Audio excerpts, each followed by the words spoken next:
What's up, y'all? This is the Thug Lord Tupac. Be sure to check out Westside Radio. Welcome to it, y'all's Westside Radio. Julio G, we back at it again. DEMRICK is in the house with us today. What's up, D? What's good with it, man? I know you as D. That's how that's how far back we go. The young D days, Your man. Young D days. Well, thank you for coming, man. And congratulations. New album is, I was telling you off the air, it's phenomenal, man. I love the new record. You know what I mean? That means everything coming from you. You know, obviously I was playing you all my records in the very beginning. Yeah. You know, and for you to say that you felt like this is like one of my strongest bodies of work. Yeah. You know, you have a lot of great work out there though. Yeah. But it's, to me, I just enjoyed this when it dropped from the beginning. And I love the song with Xzibit. I love, we're gonna talk about the album. We started in the beginning when we met and you were Young D. Yes. And then now you changed to DEMRICK over the years. Yeah. What happened, D? What made you what moment were you when you said, you know what, man, I want to because it's not easy to start where you already have people kind of used to something, and then you said, okay, I'm gonna just rebrand it, and you did it, and you've done a great job at it. But what made you make that decision? Well, during that initial time, you know, I was in that group or whatever. So my name was just D. You know, it was our whole group was Tangled Thoughts, and it was just Tech, Cass, and D. So when I started hanging out with you guys and making records over there, the initial thing was like, oh, you on all these records, or you're doing all this, like you need a solo name now. And I was talking with Mello, and it was just like, oh shit, well, you the youngest one around. Young D seemed like the easiest go-to at the time. And I think as I started to develop my own, what I felt like was my own sound and what I felt like was my own identity, I felt like, man, Young D just didn't fit the thing. I was like, I'm way more creative than that. You know, it's deeper than that. Too simple. Too simple. It's like at the time I just was trying to get on. So I was trying to get known. So fuck it. I'm Young D now. Like, yeah, let's go. You know? Yeah. And I think as I was going through it, I was like, man, I sat down and really thought about it. I was like, man, I should just roll with my real original name because it's so unique. Yeah. It stands out anyway. Why did I take such a take something that was so special and then shorten it into something that was so typical? Yeah, generic kind of. Yeah, exactly. Generic for sure. Especially during that time, everybody's Young this or Lil this. Yeah. And I just fell right into line with everybody. But I was like, you know, the D always stood for DEMRICK. So let me just stand on that because you got to tell somebody a couple times, but they never forget it because there's never been many DEMRICKs that exist. Right. And you know one thing about you, DEMRICK, that I've always, you know, you're different than a lot of people that I've met because you kind of came in the game around some seasoned vets. Yeah. And somehow you just molded and blended into this group of people. You said Mello, which is Mellow Man Ace. Yeah. Right. And then Xzibit, you've worked with many times and done a lot of things, toured with him and did all kind of stuff. Of course, Cypress Hill, you've done a lot of work with Cypress Hill, Be Real. You've done a Kurupt. Yeah. I mean, you've been around like a lot of people. And when you look back on it, it's kind of crazy. Like, how did that happen? Like for you? I really think it happened because meeting Kurupt in Philly, you know, and him being like, yo, if you guys move out to LA, you know, I'll introduce you around. So even the caliber of people that I was able to start being around was like yourself, like a Mellow Man, like a Sin Dog, like a Be Real, like a Xzibit, like the Dog Pound, like Snoop. We got in those doors early from being like Kurupt's Phillies. These my Philly killers, you know. Do you remember the first time where you were somewhere where you were like, and you're telling yourself, oh my God, I can't believe I'm in the room with these people. Like, how did I get here? Yeah. Do you remember one of those early times? One of the very early times was when I was with Kurupt and there was a studio session and the Dog Pound was working on like a Christmas album. And it's around the same time they had just linked back up. It was like the Cali is Active era. And I was sitting in the studio and it was Kurupt, Daz, Snoop, and rest in peace, Nate Dogg. And just sitting in there while they're making Christmas, gangsta Christmas songs. And just being like, yo, what the fuck? Like, this is these are all my idols. Yeah. Would you say it was Kurupt that gave you your first break? Yeah, for sure, because he inspired us he inspired me to risk it all. What made him do that though? Like just saying, because you in Philly and that's Kurupt and it's everybody asks Kurupt, hey, help me out, do this. I rap. What made him gravitate to you? Well, like I feel like that particular situation was I was in a group with a producer that Kurupt really liked the producer's music, the beats, the production, the way he mixed and engineered, and he could pull up to the studio and pop the laptop up and put the mic and like the records sound like they're in the real studio, and that, so it's really a lot was on him, was the reason. And he was listening to the group and he just was like, yo, with this whole thing, it was a godsend that Kurupt offered that opportunity. And we packed up the car and drove across the United States and risked it all and left everything we knew to chase our dream out here. And, it definitely worked out, And D, let me ask you, what happened to the rest of the group? Are you the only one that continued in yeah, the rap game? they're actually really starting to release music again now, but they quit for a long time, to be honest. I think because it's hard. It's not easy to just pack up and start somewhere new and then make it happen. It's just not easy. Exactly. And it's a big time. It wasn't like dropping records on it. There was no Spotify, there's no Apple Music, there was no way, we were coming out. It was the blog era. Remember when nobody was even, it was like Napster, nobody's selling records, shit was crazy. Like you were doing all this work to just put it up on a to put it up on a website for people to download for free. Wow. It was a weird time in music, and there just wasn't no bread in it, and you start struggling, you can't pay your bills and things fall apart. It took a tremendous amount of self-belief and effort to will myself forward to keep going, especially in those times of really not having nothing. Yeah. I want to ask you, do you also like, how did you get around the nervousness of being around all these guys that all have big hit records around you? You know what I mean? And it's got to be nerve-wracking a little bit. How did you like get past that hump? Because a lot of people, sometimes they choke, you know what I mean? And they don't come through. Like they think they're that, but then they get around these people and it's just like, oh, maybe I wasn't as good as I thought. But you prevail. You got through it. You did it. What was like the key for you to get through that? What are they? It's like the blind faith that just like that's why I was talking to you off air about, like, I had this almost like arrogance of myself that I was on the same level, the self-belief that I was on the same level as I just hadn't received the plaques or the accolades yet. Yeah. I was there in my own mind. I felt like I was exuding that energy, but I wasn't thinking that I was better than anybody. Right. I always felt like I was as good. Yeah. And when I would sit in the studio and see people work, I think that actually built up my confidence even more, because I was like, yo, they're just like me. They just, after I would sit down and talk with somebody or, have a conversation even with you at that time frame, I was just like, you basically gave me the blueprint. Yeah. Hey, focus on this. A lot of people were giving me sound advice that had done it before, and I just went and applied it. And I made sure I was always ready. I always had.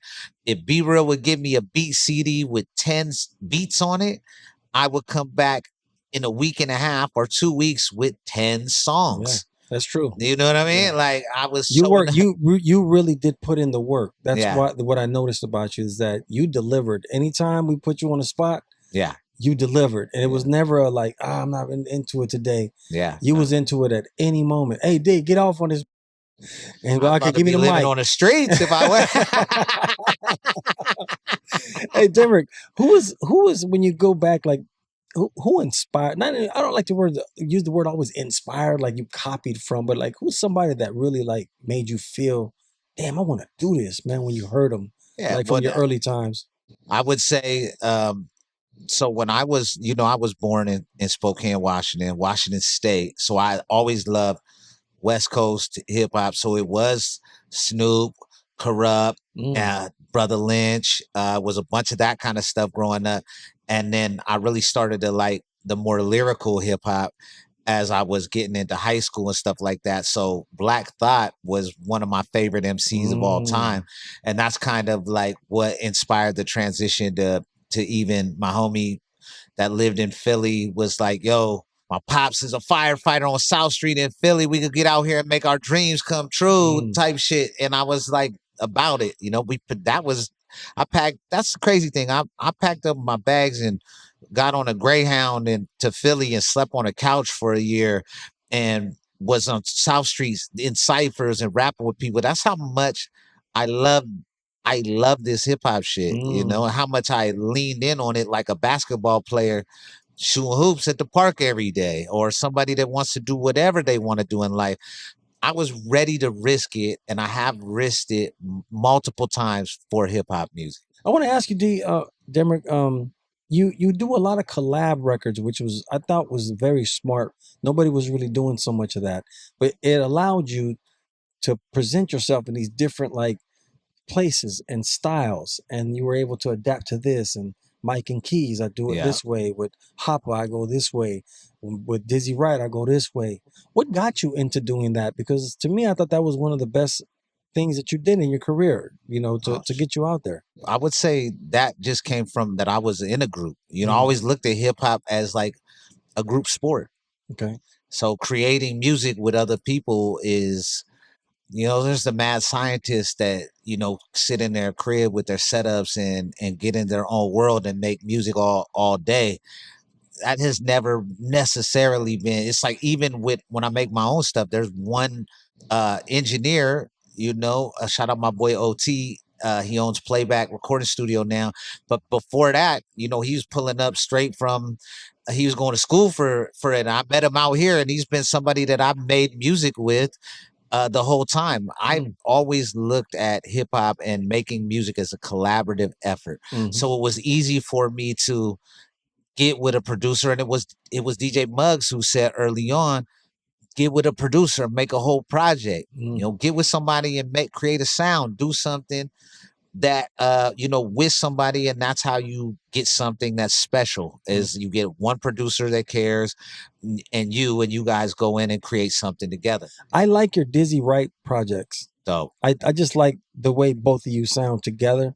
And I enjoy Dizzy Wright. Like I became a fan of his more because of the collab work that you guys have done together. You know what I mean? Any other collab work that you got coming in the future, or you're planning on? Well, just the new Serial Killers album. Oh, that's coming, huh? Yeah. So the first single drops October 31st. That whole album done produced by Scoop DeVille, and I feel it's our best work, and it's very exciting.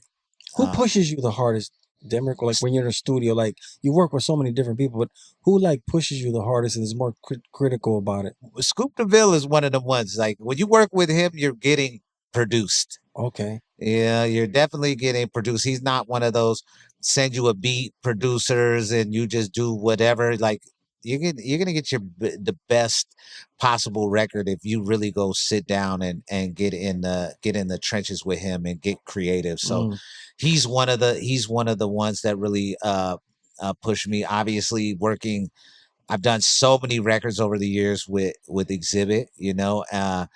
He's another person that's always pushing for perfection and further in the studio for greatness as he hears it, you know, and he got a great ear. You know, he's a great producer as well as an artist. DeMrick, I want to ask you also, who runs DeMrick behind the scenes? Because it seems like when I watch your stuff, you have it all together.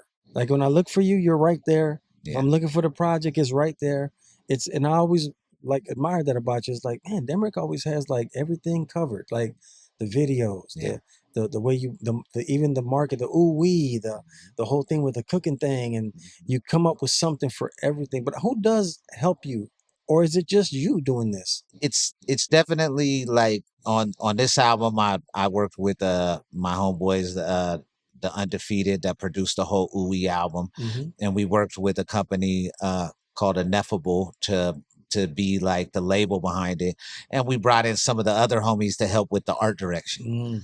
I think with all of that, I do find people that I like to work with.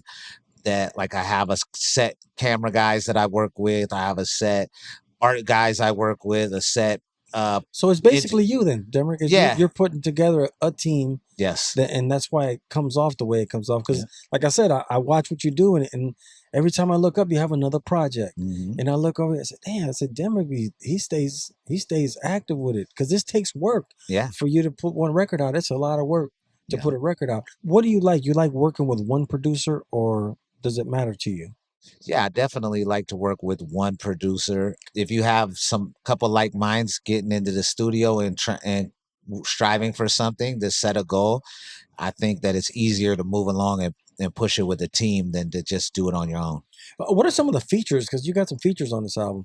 Yeah, I got obviously my serial killer brothers. I got Be Real on Fried Chicken Friday. I got Xzibit X on Quarter Key. I love that song. That's a great song on there. Thank you. I got my boy Khan on Tina Turner. I got Coyote on and Alexis on Tanya Harding. And then I have my homie Vu, who's like an up and coming artist that his tonality, his words, his originality, I really rock with. I fuck with it. So I put him on a couple records. What's been going on with the touring thing? Have you been out on tour right now? Or because I know you work with Xzibit, you're always in and out with him, and you're also doing your own stuff. How's the touring going right now? Yeah, right now it's like shit. I'm going to Alaska for a show on Saturday, solo show. Wow. A lot of Weekend Warrior shit right now. Okay. You know, I might go on a little stint of doing some of my own shows where I might do a Friday, Saturday of my own thing. And same with X, popping out and doing some gigs with him. Right before COVID, I was doing like 5 tours a year since like 2015 on to all the way until 2019. Right. And, you know, before that, I was doing it as a, you know, rocking the stages with you originally with Be Real. I was Be Real's hype man, and I got to go on that Cypress Hill run with you guys, and I started to hype man for X as well. And there was a time where I was hype man for Be Real and X simultaneously at the time, and then I got my own deal and started touring in Canada and the US. And I kind of felt like I got out the gates in 2015 and I didn't stop because I was taught that, you know, that's where you get your money is out there on the road. So I was like looking at it, well, damn, if I could do 30 shows here and then hop out this tour, if I could do 30 days with Dizzy Wright and then go do 30 days with Burner, then go do 30 days of my own and 30 days with this rock group, I'll do all that. And then COVID hit, kind of shut down all touring as a whole. And then when it came back, I felt like the underground, you know, kind of like the independent artist touring market changed. And so I first started getting back out there with Xzibit. I was like, fuck it. I'll hop back in that spot and hype man for him again. Cause I hadn't did that in years, you know? Just right before COVID in 2019, we did a tour in Europe where me and DJ Hoppo were one of the openers. And halfway through the tour, X was like, hey, you mind, like after you done doing your shit, like switch up and pop out here with me and shit, you know? I've been doing that with him for so long. It's second nature. Yeah. Those songs, I know all those records. I've been in those positions. I know how to play that role. And so, you know, after COVID, when we started doing all the bigger festivals and things like that, it just felt natural. And so now I blend them both. Like I don't necessarily go on long tours that I was doing for my own career, you know, and he doesn't really go on those long tours. So kind of works out, you Gives know. a little more time. Yeah, if I'm available, I'm there for him, and you know, and then I'm doing my own gigs as well. Yeah. That must be great though, like to be able to hit all these different stages and see the world. Oh yeah. And then this is before like you're really blowing up and you're getting to absorb all this and be in front of these stages. And I mean, that's an incredible, like I said, you have a great story, Demrick. Like you've done some incredible things already. Well, you were there with me. I was there. No, we rocked some shows. With me. No, I actually rocked a few shows with you, just me and you. You know, we rocked some shows, just me and you together. Oh, yeah. And you remember from the beginning, I was like, we got to rap live, bro. We got to rap live. Everything was always like about being live. I try to tell the young kids today, like that's the first thing I would tell. I wouldn't even DJ for you if you're rapping over the vocals. No, you I would. wouldn't. You would Remember not. I told you that? I said, Yeah. I don't do that, bro. So if you want to go do that, yeah, it's cool. But I don't rap. You have to rap live because I just feel it's more fun for me too as a DJ to be able to play with it. But you are amazing on stage. I always love rocking, even the shows where they were like 15 minutes, you know what I mean? But we was out there getting busy on that. Was the now that you said that, I forgot about that. That was the Smokers Club tour. I remember asking you, Julio, I know you're going out there to do it, but please, would you? You're like, yeah, I got you, man. I got you. Don't trip, but you better be ready. Yeah, don't make mistakes. You better be ready. Don't make me look crazy out here. Oh, what I would tell you, what I told D is that if you make a mistake, you got to keep going. I don't shut it off. For real. I let you. You're gonna have to freestyle your way out of that situation because you're only gonna learn how to get better when you do things like that. But I don't. Hey, cut this. No, we're not cutting no songs. You got to keep going, man. You told me. Figure it out. Ain't no mistakes. No mistakes on stage. You better figure it out. Yeah, you better figure it out. This is hip hop. We take this serious. I want to ask you about your album, Ooowee. Where did you come up with that? And I like the way you implemented it in the album. Yeah. I just thought it was really cool. I was like, wow, that's dope. Because the way you dropped it in the album, and it's the title of the album. How'd you come up with that concept? I feel like I was just always saying it. Like it is a noun, is a verb, is a like you feel good. You like ooh-wee. And I just felt like it was a good drop. And when we approached this album, I was going through a lot at the time, and I wanted to approach it more from a mixtape standpoint. Like if you hear it, I'm talking a lot on the intros and the outros and during beat breaks and stuff. And so we really just started throwing the ooey in there. And I felt like when you're listening to music, I wanted to be like, it's like it's a little under 40 minutes. I wanted when people to finish listening to that, they're like, ooh-wee, that same good feeling that you had. And then Xzibit had brought to my attention that like ooh-wee was a word that's been used in hip hop since like even back in the 80s, back in the beginning. So I first heard it with Snoop Dogg, but to know that it's something that was originally a part of hip hop, to revamp it and bring it for now is cool too. Because what I wanted to do with this album was really lean on the lyrics, lean on what got me here. Because before I had a song that anybody was rocking with, there was really only me spitting 16 bars in front of somebody, a B-Real or this person or that person, anybody, a cipher. I only had that little space to impress somebody. And I had to step back and remind myself, like, that's my superpower. Yeah. That's what kicked open a lot of doors. So let's make something. People aren't doing mixtapes. That's a thing of the past. Let's do these beat switches, these minimal things. Let's hold off on the hooks because, I love to do a fucking hook. Yeah. I'm like, let's hold off on these choruses. Like, you got some shit that you're going through in your life. You got some stuff on your mind. Like, this is your opportunity. Vent it all. Give it all to the world. Talk to them. Get them to know your personality, where you're at, so people could be like, okay, I can at least getting a take on DEMRICK's perspective of life, and then let me do it in the best way I can, which is spitting these fucking verses for me. You killed to me. That's what I enjoyed about it. What I noticed also, D, I wanted to ask you, DEMRICK. I keep saying D because that's how I know Young D for so long. I just always call him D, but I got to remember DEMRICK. But DEMRICK, you don't double vocals very much. You're just a one-track MC, and I noticed that. I like those just one-track rhymes because to me it's just like a rapper. Like there's no gimmick to it. It's me. This is what you're listening to. But is that something that you keep in mind, or am I just listening too deep?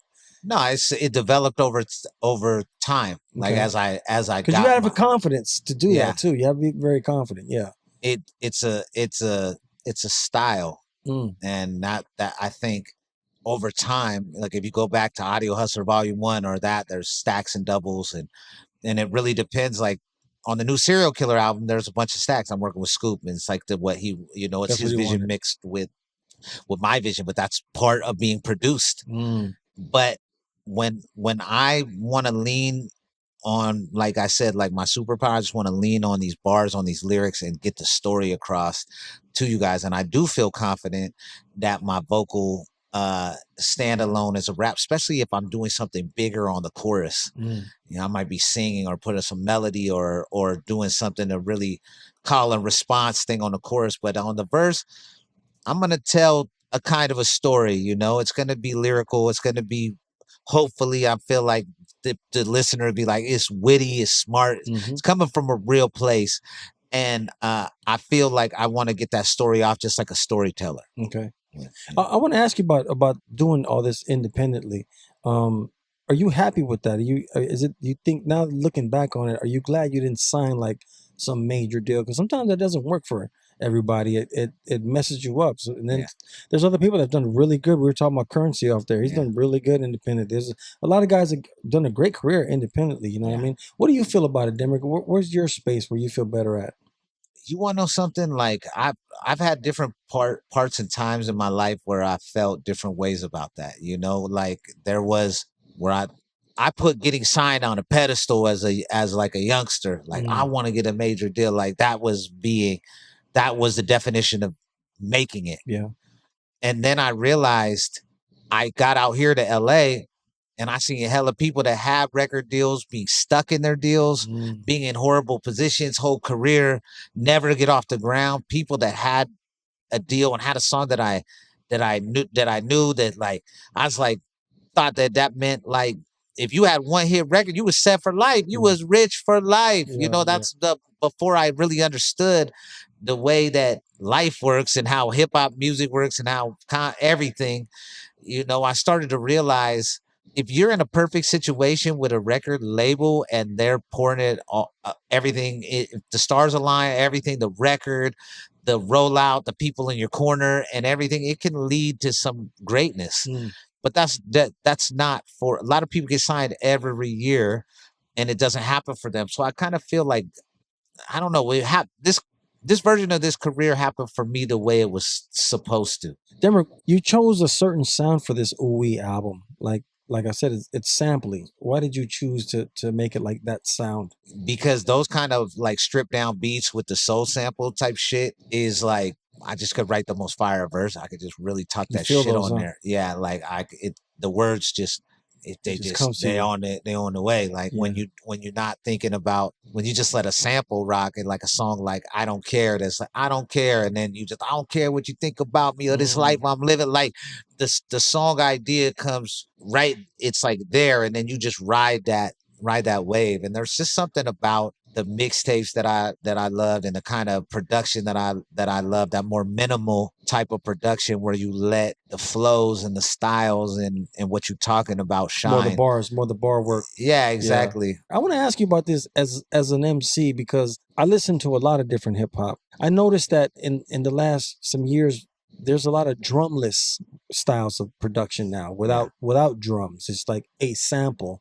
Yeah. And how do you, because you approach you did something in this album that's like that, where it's just you're rhyming. But as an MC, how does that feel? Is it different for you? Yeah, because you could go so many different ways with the style, right? Because you're not locked into the metronome of the drum. But even when you hear that sample, there's usually something in there that sets the like bar starts here, it gets to here. It's an invisible thing, but it's there. Yeah.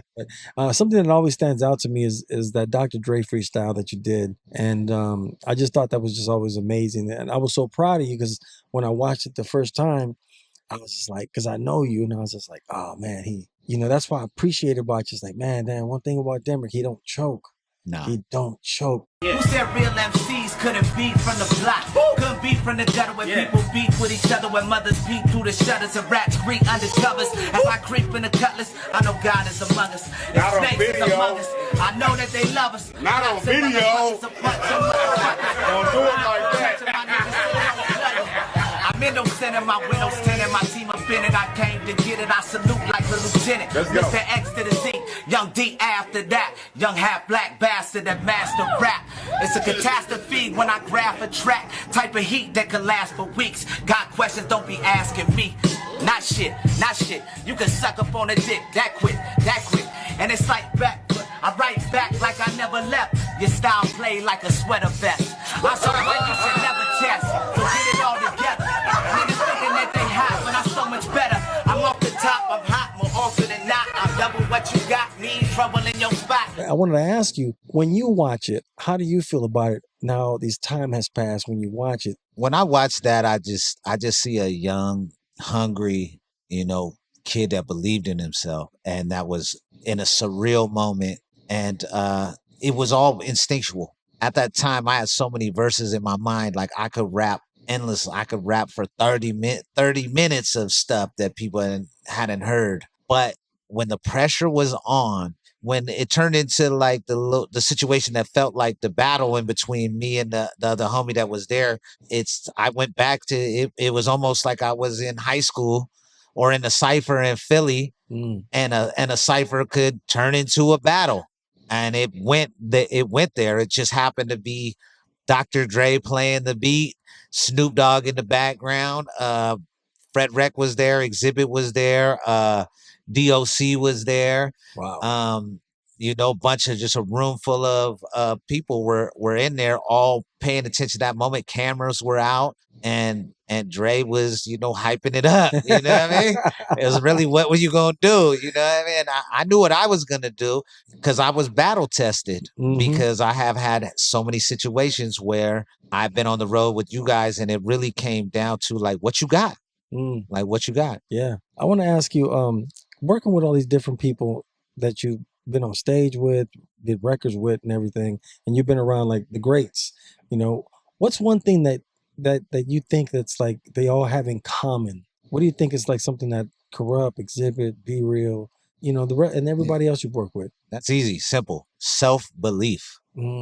Everybody is unapologetically them. And I think that that's why other people gravitate towards, that's what makes a person special, is that who you are, and that people could either see themselves in you or want to aspire to be like that, or appreciate what you have to say or what you think. Like, I don't see a lot of self-doubt in the minds of great people. Yeah. And we always gave game. Yes, that's one for thing. sure. Humble, I always for wanted sure. to see you. I always wanted to see you win because I like what you were doing. And when I see young people, I've always been like that. You know what I mean? I want to tell you some game, man. But like I said, certain people can't take it. Certain people like you absorbed it. Yeah. No, I want to hear it all. You tell me what I got to do. I got to do this. Okay, you're right. I was am I right? You were always on point when it came, especially when we jumped on stage together. Yeah. Hey, D, we got to do it like this. I think this song should go here. We come here, cut this right here. You should come and do this. You're good at that. Yeah. Let's flip it. You know what I mean? And before you know, we had a little 15-minute show. We was out there. We was ready to go. It was good. We was out there doing it. D, I don't want to name people out because I don't like doing that. But you have ghostwritten for people. That's one thing that people don't maybe not know about you, but you do ghostwrite for certain. Do you still ghostwrite for people, or are you open to that, or is that something you just did in the beginning? I still, over time, like me developing as a songwriter, me developing as somebody that does a lot of music for television and film as well. These are just, I look at them as different, tools in my toolbox that I've developed over time. So because writing is your thing. Yeah, exactly. And so writing songs for other people, with other people, for them, and then also doing stuff for TV and film bro, my musical career has been a combination of being able to jump in different roles. I could do my own show perfectly one night. I could do a serial killer show the next night with them records the right way. Do a show with me and Diz on stage together. Do a show Hype Man for X, and feel comfortable in all those roles. If I'm writing a song for myself, if I'm writing a song for somebody else, if I'm writing a song for an ad campaign or something like that, I push my pen and my mind to be able to get in these different put on these different hats and make it happen. Yeah. I want to ask you, if you had to go back, would there be something you would change? Or if you had to go back, like, man, I wish I had have done this one thing different. There's a bunch of stories that I could say that I would have done different. If you get with a team and it's working, stick with that team. Okay. Don't bounce out on the squad. Don't think the next thing that's whatever is just because it looks better. Exactly. It's not. Don't always bite at the first little thing you see, basically. Yeah. So there was a time after the Rise Up album. Right. And we went and worked with the producer on that album. And that producer had all these hit records, all these big songs. Man, he just was like, bruh, I want to sign you. I want to work with you. I want to do all this. I remember I did some song and he's like, yo, but these are the kind of songs that you should do. I remember I played them for Be Real. And I was like, man, what you think? And he was like, man, he's like, man, let me tell you something. If you just do your thing, you know, everything goes in a circle. So you're either going to be chasing something or you're going to be at the forefront of something. And it depends on how long you can stay doing that one thing that you do and let time get there. But if you're always chasing something, you're always going to be a step behind. You never get a chance to be a step ahead. But he was like, hey, he might be who knows? You might pop out in this world and get this big, you know, ain't no, so I ain't going to tell you what to do. I'm going to tell you what I think. And I then went and chased sound for a while. And it was a good learning experience that I went on. So I don't regret it. But if I was able to do it again, I would have never jumped on it. I would have just, because I ended up coming back, doing the serial killers projects, doing another shit with Scoop and things, and start doing my own thing and jump out there and that. But that was like wasted time. Yeah. But it wasn't wasted because I needed to see it, but I probably could have learned that lesson. Be Real telling me and going in and checking it out real quick and being like, maybe that, you know, I was out of my comfort zone and I grew a lot from that. But looking back, that was a waste of time. That's a valuable lesson though for somebody to listen to right now, because like I said, that's what it means basically. Don't just bite at any little thing just because it looks beautiful and great. It might not be the situation. First of all, so people know, Ooowee is the album that we're talking about today, and this is DEMRICK. I want to ask you about this last thing before we go. You said something like you said a lot of cool things on this album, but this one thing got me, man. You said, tell me something good or don't tell me nothing at all. Only two ways to go: fall off or evolve. You have evolved. And like I said, I've seen you since beginning times when we first started touring together and you was Young D, and to watch you, like I said, when I see your projects, everything is put together perfectly. You got the videos. If I look your name up, it's right there, the song. Everything, you have it all in together. And it's really cool to watch that, because you like I said in the song, you ain't lying. You got to, you fall off or you evolve. You got to take that choice, man. You know what I mean? So congratulations on that, DEMRICK. Congratulations, man, on that, because you have really evolved, man. And I want people to listen to this album. It's out. Like I said, it's called Ooowee. And we got DEMRICK in the house, of course. And where can they find you at, DEMRICK? Well, DEMRICK.com if you just go on some website stuff. But on all the socials, it's I am DEMRICK, IAMDEMRICK. Name is DEMRICK, DEMRICK. There ain't many of us out there, man. I'm easy to find. That's right. Thank you for coming, DEMRICK. I appreciate you, man. I appreciate you. Like I said, all your music you're banging out right now, man. So I'm very proud of you, bro. Thank you for coming, man. Of course, Westside Radio, you know what it is. We always bring the best over here. Like I said, the album Ooowee, DEMRICK. Make sure you go get it. Catch you on the next one, y'all. Peace. We brought the hood to the west side. West side radio.